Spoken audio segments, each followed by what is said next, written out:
오늘 말씀을 시작할 때 드리는 이 내용은 오해하지 않으시기 바랍니다. 그 사람 이름을 이야기할 텐데 뭐 정치적인 이야기를 하는 것은 아니니까요. 지난주에 한국 언론에 유시민이라는 작가 혹은 정치평론가가 오랜만에 언론에 등장했었습니다. 내년에 있을 대통령 선거에서 이제 자신이 지지하는 후보가 누구인데 왜 내가 그 후보를 지지하는가, 뭐 이런 후보에 대한 자기의 생각을 평가를 하는 자리였습니다.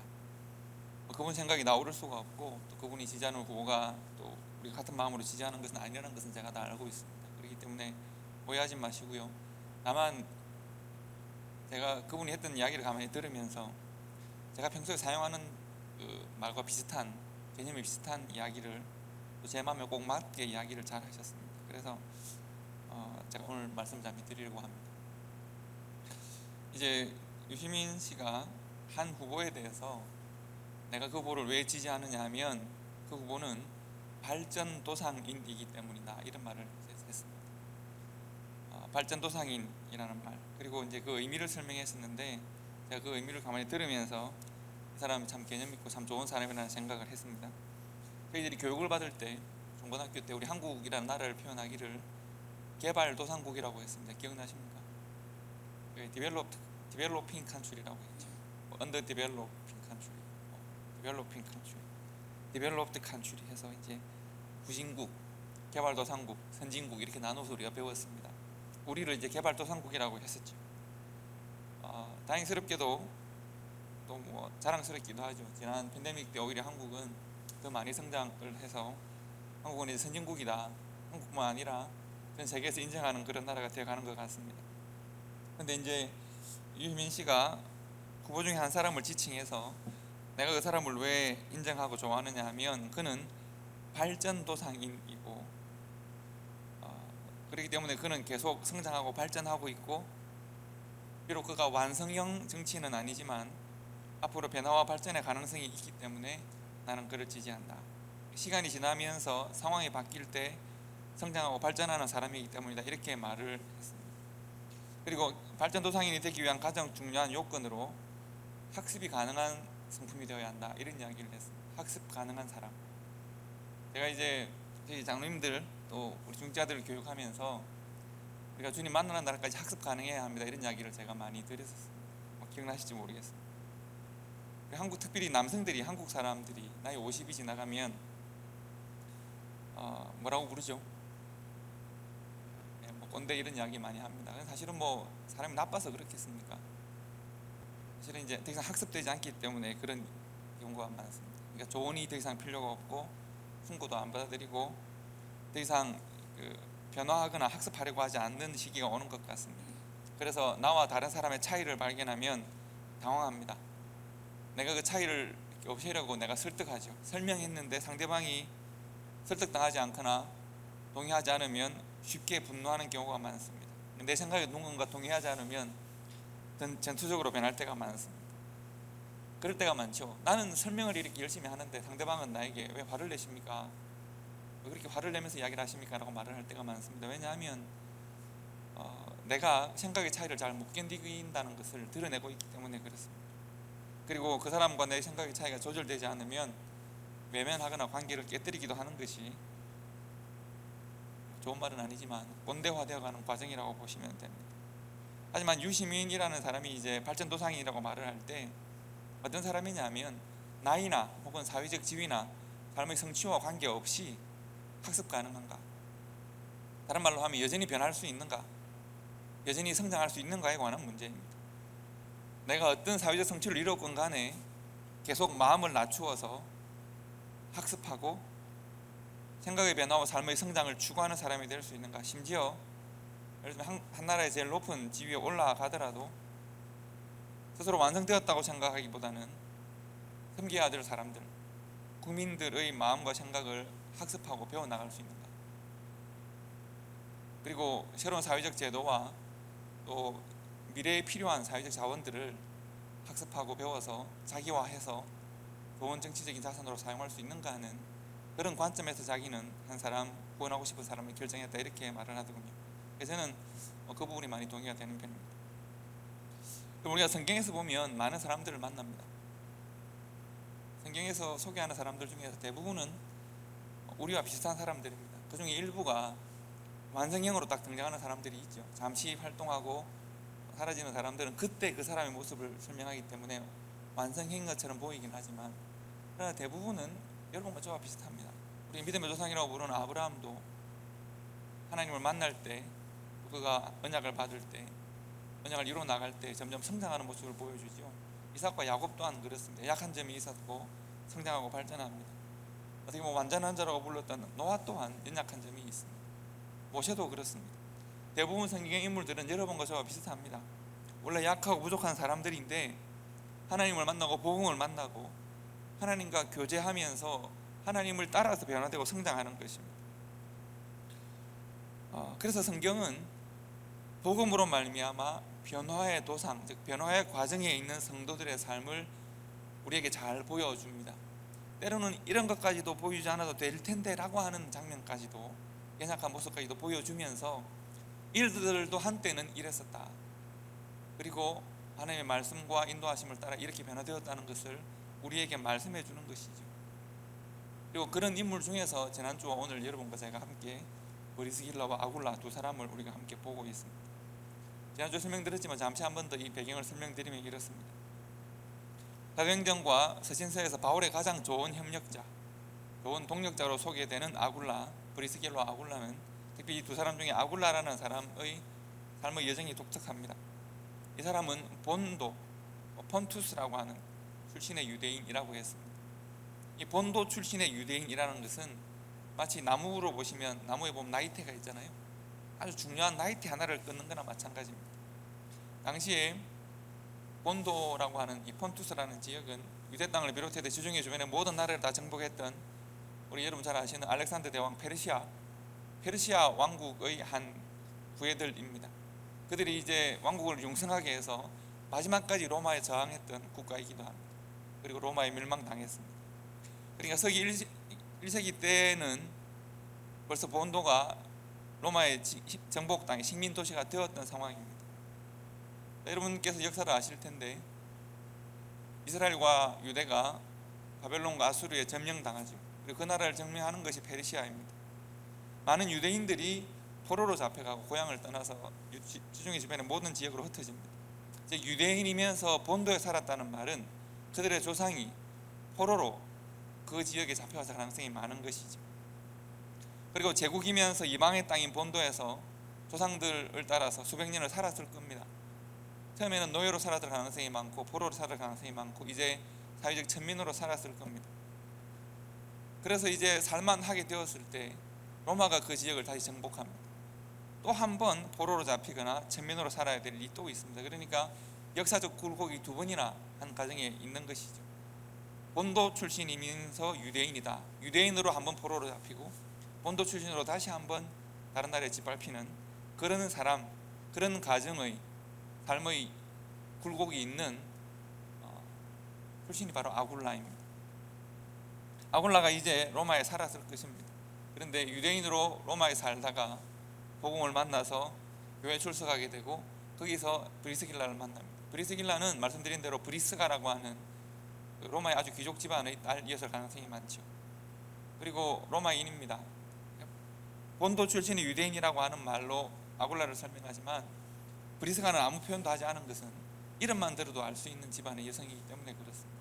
그리고 아마 이 편지를 썼을 때 아마 브리스길라와 아굴라는 사도행전을 기록하는 주로 이 두 사람이 등장하는 것이 사도행전, 고린도전후서와 로마서와 디모데전후서에 등장하거든요. 소개가 되는데 아마 초대교회 성도들이 다 알고 있을 가능성이 많습니다. 그들이 서로 만나서 결혼하고 가정을 이룰 수 있었던 가능성은 당시에 교회를 제외하고는 거의 없다고 보는 것이 옳습니다. 아굴라가 브리스길라를 만날 수가 없는 것이죠. 그들이 한 사람은 중첩된 역사적 고난 가운데서 천민이고 노예로 살아갈 가능성이 많은 아굴라와 귀족이고 로마인인 이 브리스길라가 만날 가능성은 교회 외에는 없습니다. 유대인들도 당시에 새롭게 번역된 복음을 따라서 교회로 나오는 성도들이 있었고 로마의 귀족들이, 왕족들이 많이 예수를 믿었기 때문에 아마도 그렇게 만나서 가정을 이루었을 것입니다. 그리고 말씀드린 대로 글라우디오 황제가 모든 유대인들이 일으키는 사회적 소요를 싫어해서 AD 49년에 유대인들을 다 떠나게 합니다. 로마를 떠나라고 명령합니다. 이제 그들이 두 사람이 선택해야 합니다. 당연히 아굴라는 로마를 떠나야 하는 것이고요, 브리스길라는 남편을 따라 떠날까요? 아니면 로마인이기 때문에 남을까요? 결정을 해야 되는 것이죠. 그리고 브리스길라가 기록에 의하면 평생 살아온 고향 로마를 떠나서 이제 고린도에 정착하게 되고 남편의 직업을 따라서 천민들이 하던 노동을 하는 것입니다. 이것이 지난주에 제가 여러분들에게 설명드린 이야기입니다. 그리고 사도행전과 서신서에도 그들이 소개될 때마다 사도 바울은 그들을 자랑하고 또 그들에 대한 사랑과 감사를 표현하죠.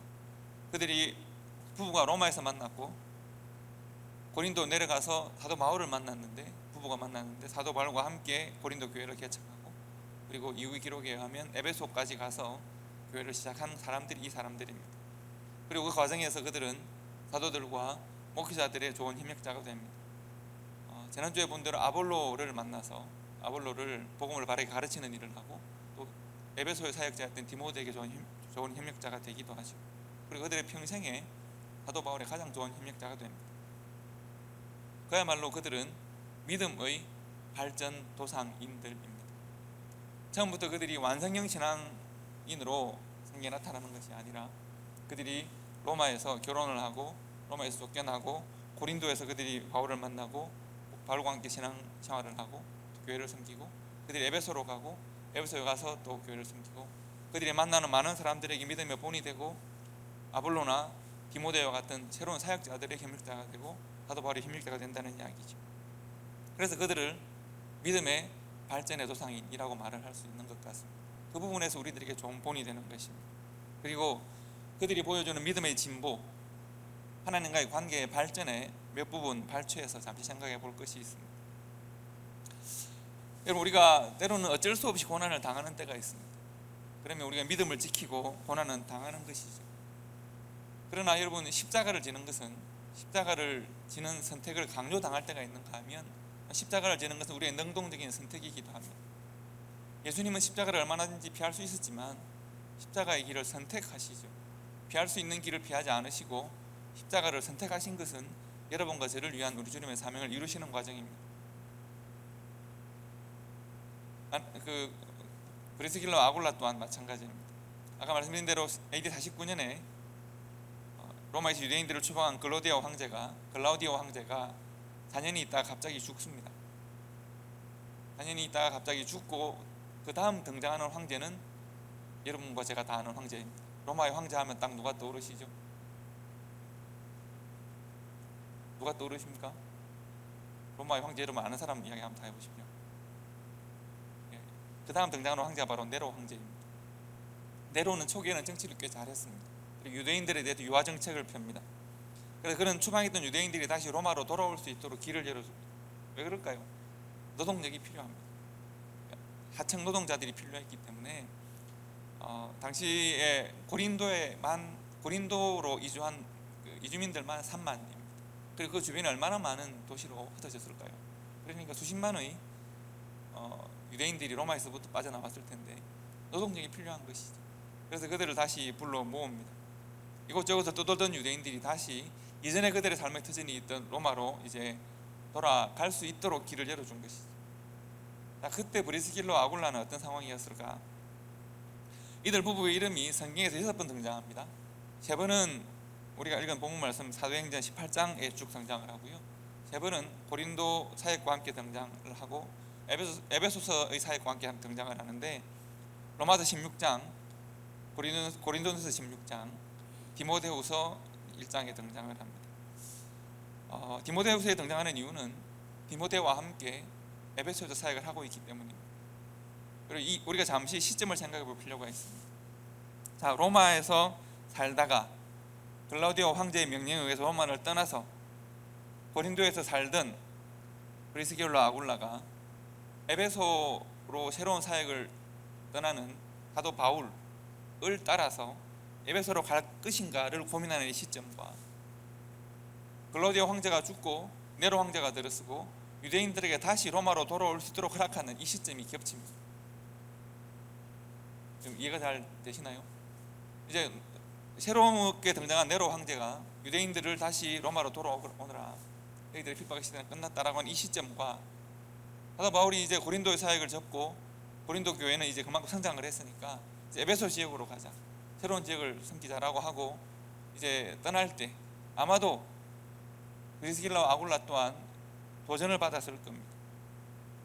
우리가 다시 로마로 돌아갈까 아니면 사도 바울과 함께 에베소로 갈까의 선택의 기로에 서지 않겠습니까? 여러분이라면 어떤 선택을 하시겠습니까? 그들이 처음 고린도로 내려오는 것은 어쩔 수 없는 핍박을 피하는 선택이었습니다. 쫓겨날 수밖에 없었으니까요. 그런데 오히려 그곳에서 하나님을 은혜를 경험합니다.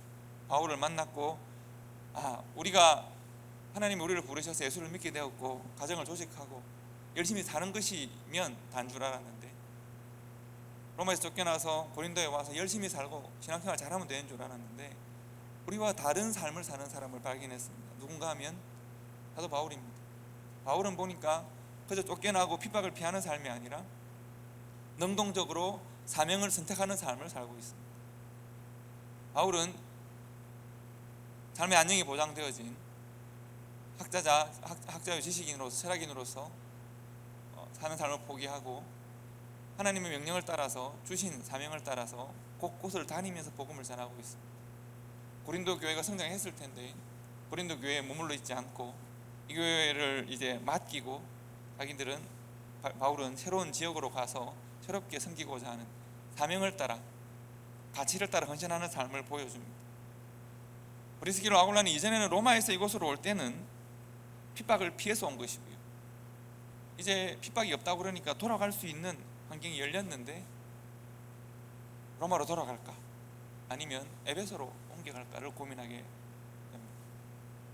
바울과 함께 가치를 따라서 하나님이 주시는 삶의 사명을 따라 갈 것인가 아니면 내가 그동안 고린도에서 충분히 수고했잖아요. 열심을 냈잖아요.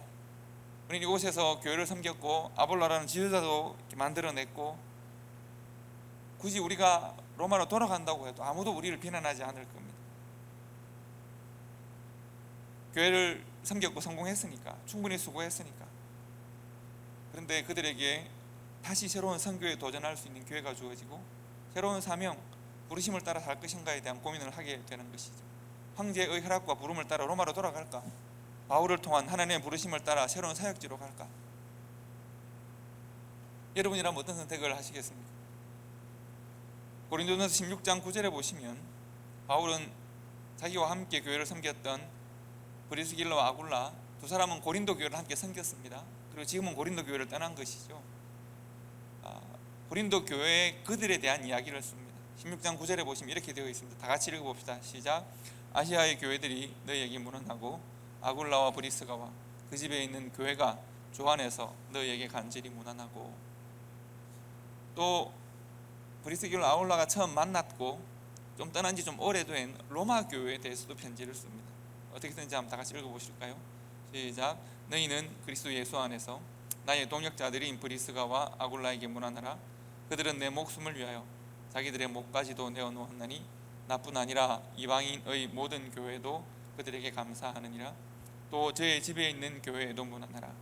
내가 사랑하는 에베네도에게 문안하라. 그는 아시아에서 그리스도께 처음 맺은 열매니라.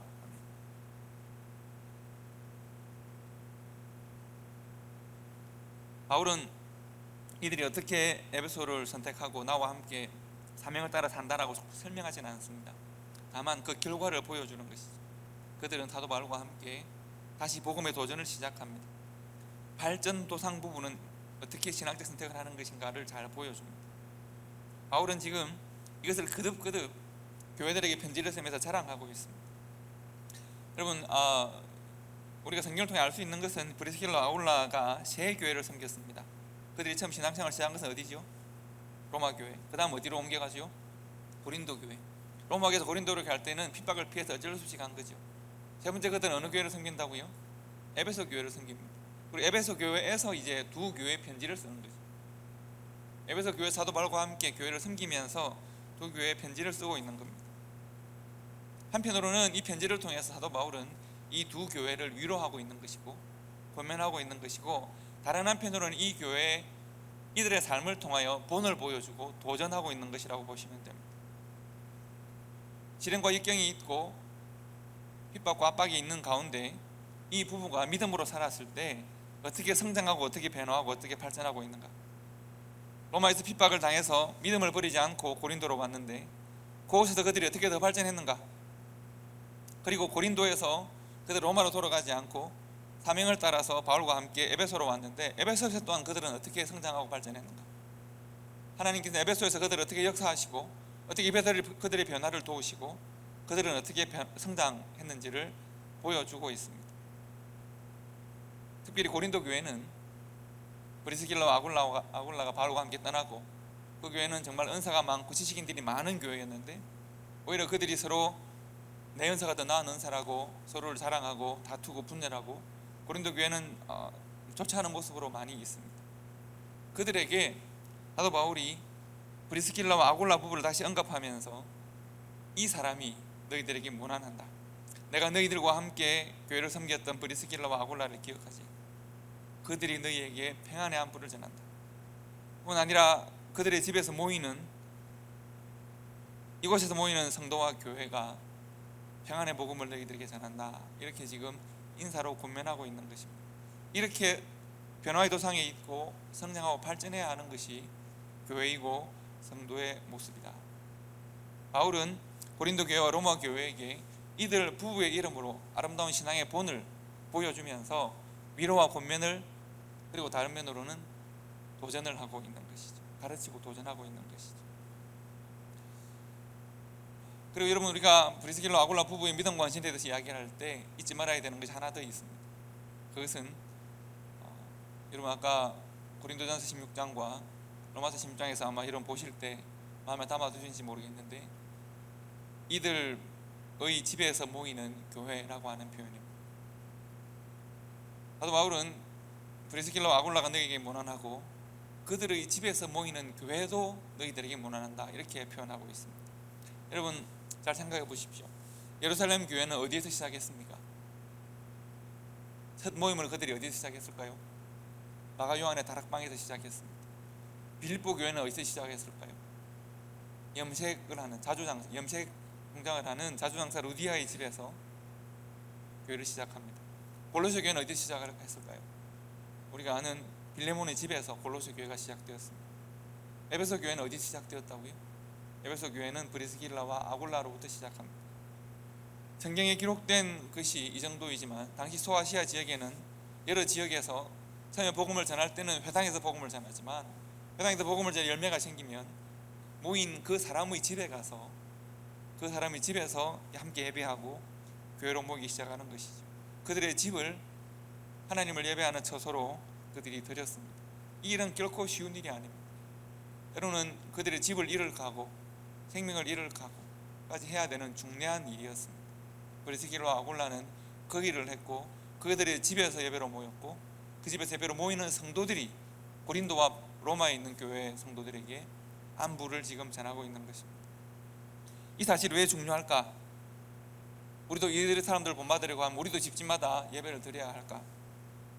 그렇기도 하고 아니기도 합니다. 중요한 것이 무엇인지를 잘 구별하셔야 합니다. 여러분, 모세가 광야에서 양을 치는 중에 하나님을 만납니다. 하나님을 만났던 그곳은 늘 양들이 지나다니고 거기가 지나다녔던 곳일 겁니다. 때를 따라서 그가 양들을 데리고 물을 찾아서 촌을 찾아다니니까요. 그런데 먼지 일고 전지성들의 분비물도 있을 바로 그곳, 결코 깨끗하지 않고 결코 아름답지 않은 그곳을 하나님께서는 거룩하다고 말씀하십니다.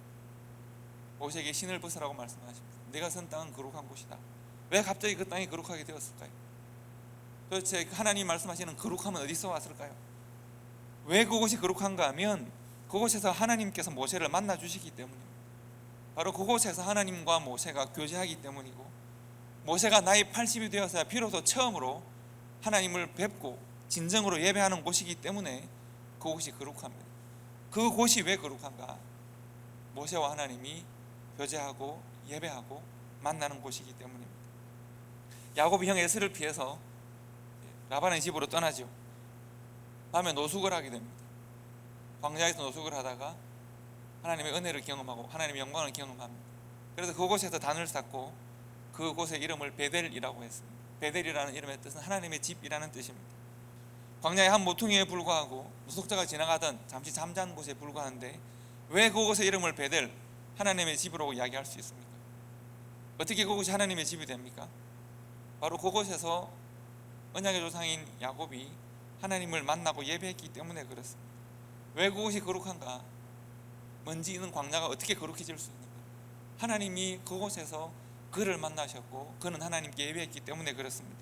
성도 여러분, 우리가 오늘날 1세기 초대교회 성도들처럼 우리 집을 다 개방합시다, 집에서 예배합시다 라고 하는 말씀이 아닙니다. 1세기 초대교회에는 예배와 모임의 처소가 없었기 때문에 결국은 회당에서 모일 수 없었고 집을 선택할 수밖에 없었습니다. 그래서 그것은 집에서 시작하고 처음에는 회당에서 복음을 전하지만 당연히 유대인들에게 회당에서 쫓겨나게 되죠. 그러면 어디로요? 집으로 모이고, 집으로 모여서 숙박을 받고 하면 지하로 숨어들기도 하고 또 모일 수 있으면 교회당을 만들어내기도 하는 그런 과정이 교회가 성장하는 과정입니다. 오늘날 우리에게는 예배의 처소가 있습니다. 모임의 장소가 있습니다. 우리는 하나님께서 허락하신 예배의 처소에서 모이고 하나님을 예배하면 됩니다. 다만 목장이나 기관이나 모일 때 우리 가정을 개방해서 함께 모임하고 성도들 대접하는 건 참 좋은 일이고 권장할 만한 일입니다. 함께 모여서 예배하고 기도하고 교제할 때 하나님께서 그곳에 임하시고 우리의 교제와 우리 예배를 기뻐하시고 거룩하다고 말씀하실 겁니다.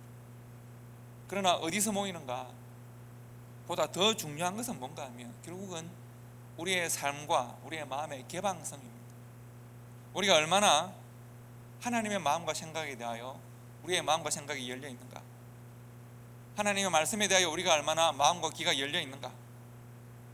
내 삶의 문들은, 내 마음의 문들, 나라고 하는 자아의 문들은 하나님의 뜻에 대하여 열려 있는가 하는 문제입니다. 하나님이 그곳에 임하시고 하나님과 나의 교제가 일어날 때 비로소 내 마음과 내 삶이 혹은 내 삶의 영역이 혹은 나의 가정이 거룩해지는 것입니다. 하나님의 말씀으로 내가 설득당할 수 있는가? 나의 완고한 고집과 나의 완고한 성품은 하나님께서 말씀을 통하여 도전하시고 나를 설득할 때 나는 하나님께 설득당해지는 사람인가? 나는 하나님의 말씀으로 학습하고 하나님의 성품으로 학습 가능하고 그래서 나는 변화되어지는 사람인가? 나의 때로는 욕심과 욕망과 나의 성품과 나의 가치와 나의 삶의 지향은 하나님에 대하여 개방되어져서 하나님이 내 안에 들어오셔서 나와 교제할 때, 내가 하나님을 내 삶을 통해 예배할 때 나는 과연 열려 있어서 하나님이 나 안에 들어오시고 역사하셔서 나를 바꾸고자 하실 때 나는 변화 가능한 사람인가, 나는 발전 가능한 사람인가 하는 것이 핵심인 것입니다.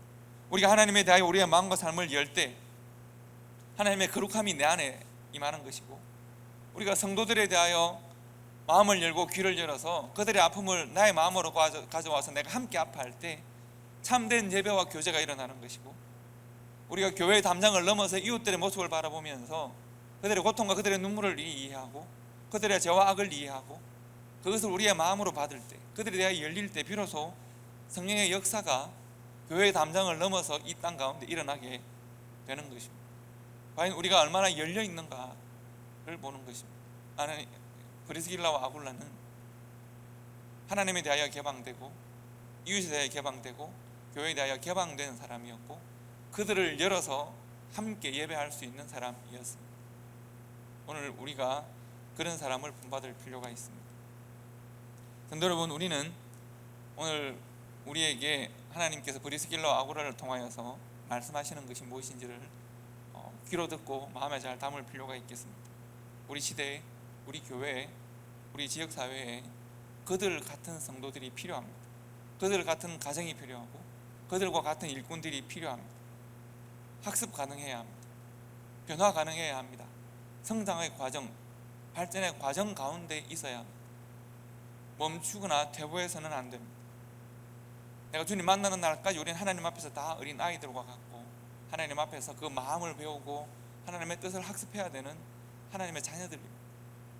나를 하나님 앞에서 이미 완성된 성인으로 여기지 않고 나를 하나님 앞에서 마치 어린아이와 같이 여겨서 내가 하나님의 말씀을 배우겠습니다.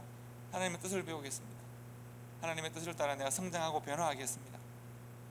개발 도상 성도, 발전 도상 가정이 되겠습니다. 발전하고 변화하는 교회가 되겠습니다 라고 우리가 결단하고, 하나님께서 우리에게 도전하실 때 우리의 마음과 삶을 열어서 그 도전을 받아서 우리를 변화시킬 수 있는 우리 성도와 교회가 되면 좋겠습니다. 브리스길라와 아굴라 부부를 사용하시고 그들을 통해 영광 받으신 하나님께서 우리들을 통해서 함께 영광 받으실 것입니다. 기도하겠습니다.